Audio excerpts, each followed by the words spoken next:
Okay, so we've been talking about how to use arrays as a data structure for a collection of objects.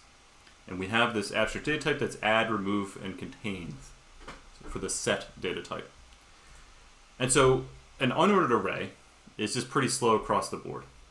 Because to add something, we got to first make a new array with n plus 1 elements, which takes n plus 1 time. We've got to actually go grab that in memory. And then we have to copy over the old elements and put the new one in. So that's also n plus 1. So overall, it takes about 2n plus 2 steps. To remove it, we have to make a new array with n minus 1 elements. And then we copy over everything except the one we're trying to remove. And actually, we should be a little careful here because maybe somebody asked us to remove something that's not even there. So maybe there's an extra step here, which is find the element. And that could take also up to n because we don't know where it is. It could be all the way at the end. The best thing we can do is look from left to right. So really, this is something like 3n steps. But the important thing is that it scales with n. So as n gets larger, I have to do a proportional amount of work just to remove a single element.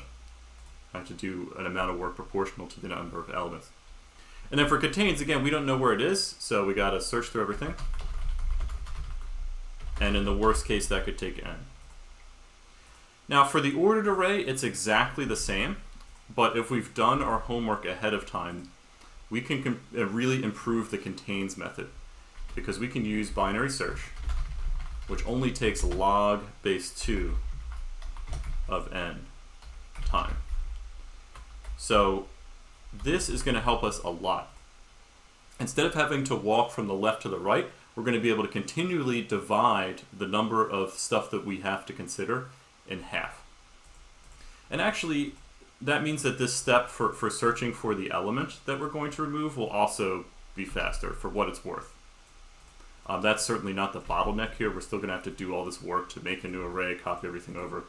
But that turns this into like 2n plus log base 2 of n instead. Okay, so slight improvement on the remove. But where we're really going to win is contains. So now we actually have a reasonable data structure if we're going to kind of keep the collection fixed, but we want to do a lot of queries. So if we want to look for a bunch of stuff and we're not really changing this too much, as we talked about, log base 2 is pretty good. So as an example, if I even have 1 billion elements, log base 2 of 1 billion is only about 30 steps. Okay, so 30 is much, much better than 1 billion. Okay, now to review how this actually ends up being the log, let's go back and look at an example. So this is on the class page. If you go to week 1 binary search, I've cribbed this interactive thing from Daniel Liang. And so this shows we've done our homework. We have a sorted array. And now let's suppose that we're looking for the number 24. And so what we should do is immediately try to rule out half the stuff. We can do that. So jump towards the middle of the array. And so what we're going to do is keep track of a low index and a high index that are demarcating the interval in which I still might be able to find this element. And so here I say, okay, I'm looking at the middle. I see that the thing I'm looking for is to the left. And so what I can do is immediately put high to the left of where that was and narrow down my interval even more. And so then the next index that I look at is in the middle of those two. So it keeps getting smaller and smaller and smaller by a factor of 2. And so eventually we're going to get to the place where the high and the low converge. And if the element we're looking for was actually there, then it would be at that index. And if it's not there, then we know it wouldn't actually have been found. Okay? All right, so let's go back and try to do this in code. So the specification for this method is it's going to take in an array. It better be sorted. And then I have a particular element I'm looking for. If I find that it's there, I'll return true. Otherwise, I'll return false. Now, the first thing I'm going to do is let's actually just generate a random array and put it in sorted order. So I can do that by saying, all right, array is equal to np.random.randint. So maybe I'll take random integers between 0 and 99, and I will take 70 of them. Let's say that. But those are not sorted, so I have to also say sort. So NumPy has a sort method. So let me do that. Actually, one more thing I'll do. Let me seed the random number generator with a number. And what this means is actually, this is not truly random. This is what's called pseudo-random. It looks statistically like they're random numbers, but what I can do is make sure that they're repeatable. So just in case I have any bugs, I want the same list of random numbers. So if I print this array, I'll see that, okay, here's the number, 001459999, so they're in sorted order now. And every time I run the cell, I get the exact same list of numbers. And they have been randomly chosen, but they're going to be the same random choice each time. All right? So that's the array that I'll pass to this method. And I'll try out different elements to see if they're there or not. So let's start to make this. Now, you could do this either with a while loop, actually even a for loop if you compute, because we know there's supposed to be a logarithmic number of steps, or you could do it with recursion. But let me just do it with a while loop. And so what I'll do is just like in the simulation we saw a moment ago, I'll create two variables. One of them is called low, the other one's called high. And these are going to denote the endpoints of the interval that I'm looking at, including these indices. So at the beginning, the thing I'm looking for could be anywhere. I don't know where it is, so I can't rule anything out. That means that my left endpoint is the left of the array, and my right endpoint is the very last element in the array. And so now I need to stop and think about, okay, I told you I'm going to do some kind of while loop. When do I know that I'm done? And if I go back here and just like pick another number again, and I do this, I see I'm done as soon as the low and the high coincide. All right? So as soon as low and high are equal to each other. So that means I have to keep going if the low and high are not equal to each other yet. So I'll say while low not equals high. All right? So keep going until we converge to one element. All right. Now, let me give you first an incorrect implementation. Because I want to show how easy it is to make infinite loops here. But I'll talk you through something that seems reasonable, and then we'll see what the problem is. Okay? But all right, but let's look and see what's the first thing we need to do in the loop. So first thing is we figure out the index that's in the middle of these two. And so what I'll say is mid is equal to low plus high. And I'll say floor divided by 2. Okay, so round to the nearest integer below their average. And so that's okay. I mean, we want to cut up roughly half. So if we have to round down and it's not exactly equal on both sides, that's okay. Okay, now let's look at the file. We'll say, okay, if the target happens to be less than the array at this index. Okay, so what does that mean? That says I jump to this index, and actually we see it right here. 50 is less than the thing at this index, 66. And so that means that I should be able to rule out everything at this element n to the right of it. So what I should be able to do is move high to be 1 to the left of mid, right? Okay, so I'll say high is equal to mid minus 1. Low doesn't change. So it's like, okay, let's see if that's what they do. Yeah, so that's exactly what they did. So low doesn't change, but high goes 1 to the left of where we just were. All right? Otherwise, if the target was not less than the array, it could be greater than or equal to. So I can't necessarily jump the low up by 1. That's a mistake that some people might make. It could actually be at this index mid. So I'm gonna make low be mid. So what I'm saying is, okay, if it's not less, then it's either greater than or equal to.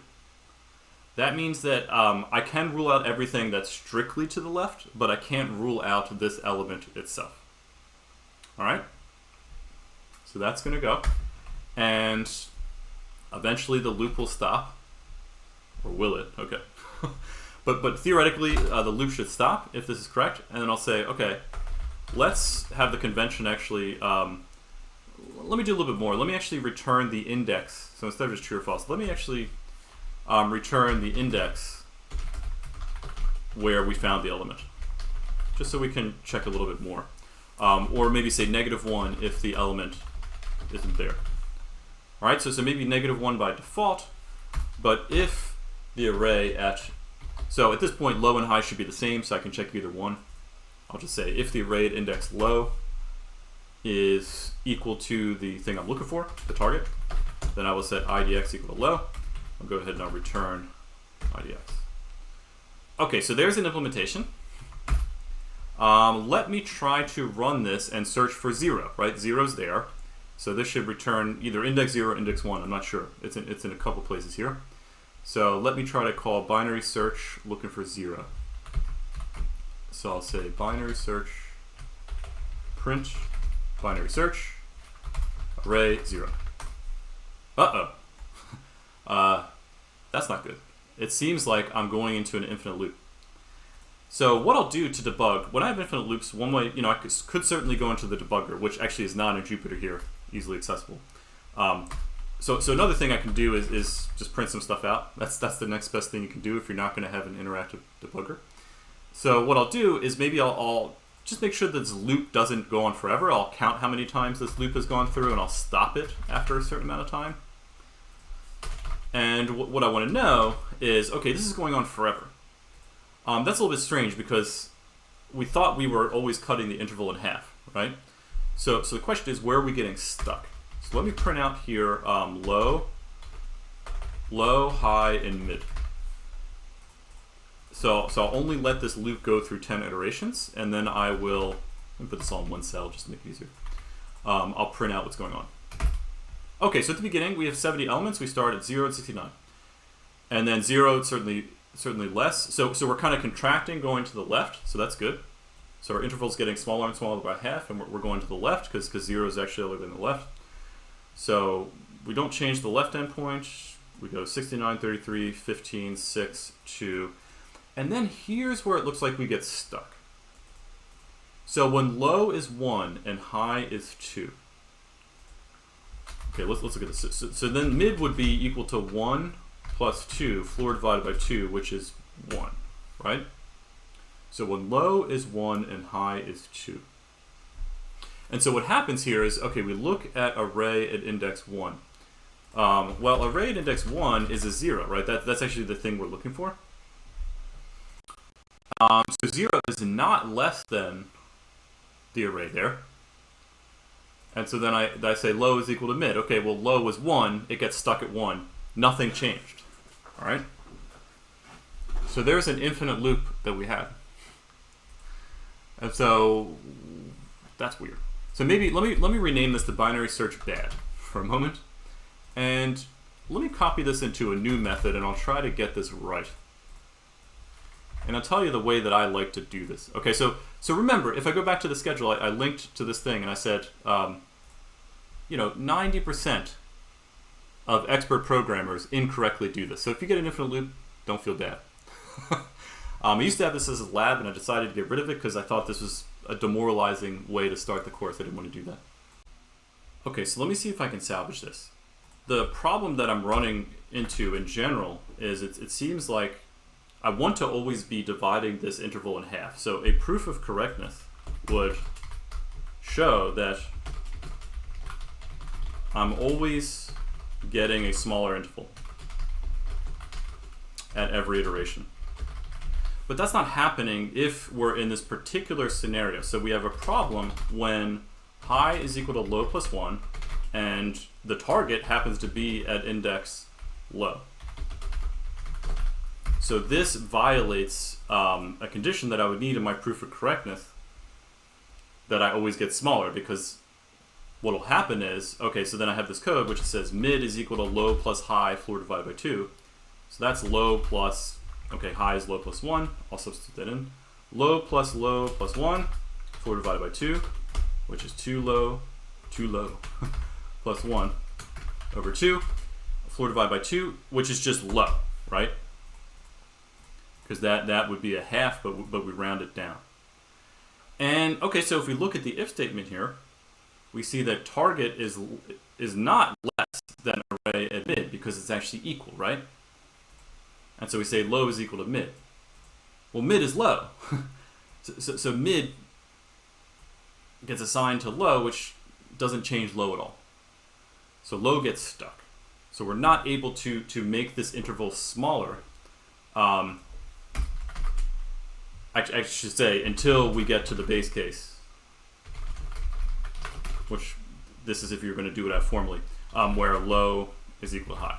So we get stuck. You know, we're supposed to make this smaller at every interval, but an interval of length 2, it doesn't get smaller. So that's the problem in general. Let's see if we can get around that and maybe actually make sure that this does get smaller.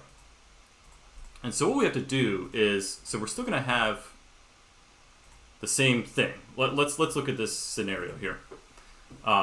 This is true no matter what, if this is the way that I'm computing the midpoint. So unless I change that,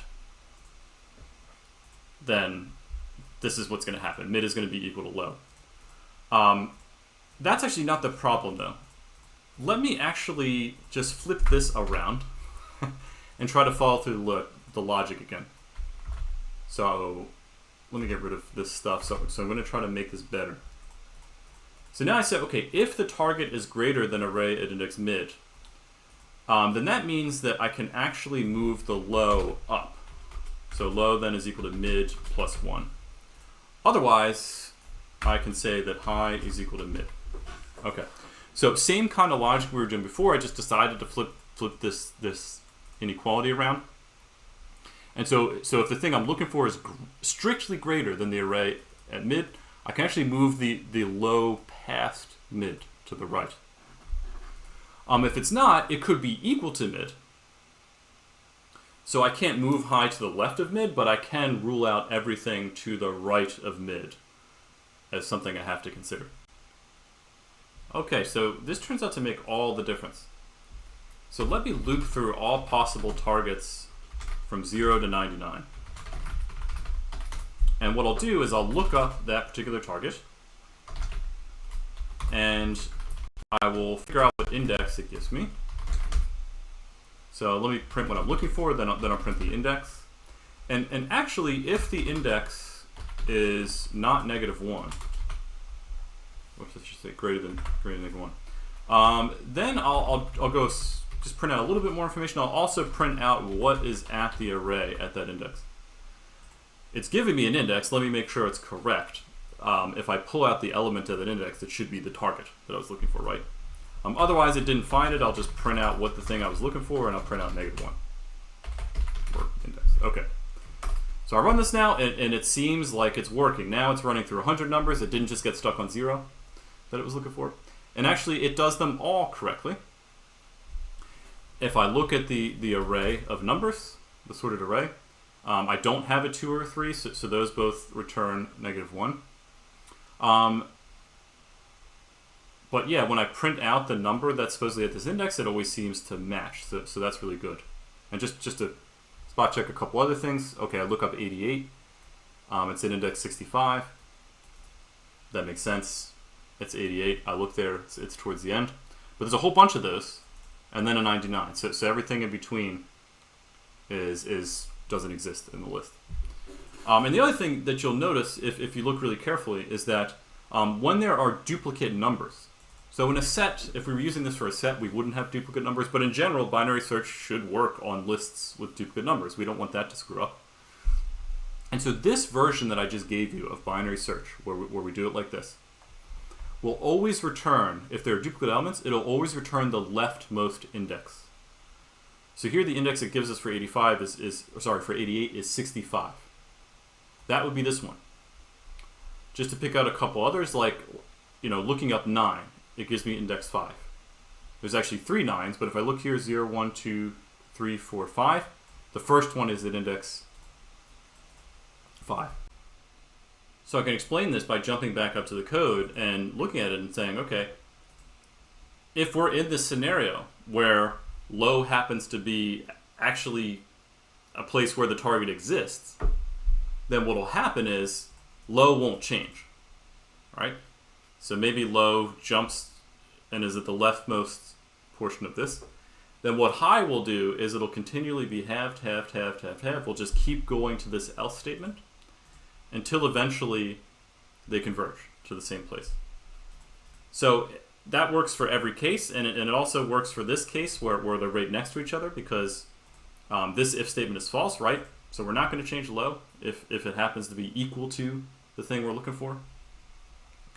And instead, we're going to set high equal to mid, which is low. So finally, high and low are going to be the same, and high kind of moves to the left until they converge. So something about having this round down means that we want to be only move this if we're strictly greater. Okay. So I really like this version of binary search. You'll see some other versions online if you look them up. But what I would like you to do is tweak this version of binary search real quick in a little exercise so that it always returns the highest index in a run of elements that are equal to the target. So if I were searching for 9, for example, here instead of giving me index 5, it would give me index 7. All right? So that's what I'm going to have you try next. And then keep this version of binary search in your back pocket. And just remember that this is tough to do. Oh, and one last thing I should say. So this article that says that only 10% of programmers implement binary search correctly, they talk about yet another problem that can happen, which is a little more subtle. You can get overflow. If you're in a very large array, you can actually overflow with low plus high.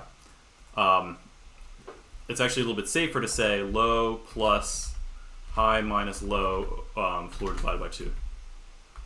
This is actually a slightly safer version, because if these two numbers are really big and you add them together, that might overflow. This will not overflow. Let's just check to make sure it works. Still, yeah, that's fine. So this version is even a little bit better. I think, if I recall correctly in that article, they were talking about some of the other problems that I mentioned with infinite loops, but then they're like, oh, by the way, somebody pointed out that here's another problem you can have with overflow. If, for example, you're in C++ using 32-bit ints to represent low and high. Okay, so lots of subtleties in this. So at the end of the day, actually what you want to do is use something called bisect in Python. Try to use implementations that people have already done so that you know that you're not going to screw this up. So somebody else really tested it very carefully. Or just use this implementation. I think this implementation is pretty good. All right, so go on and try that exercise.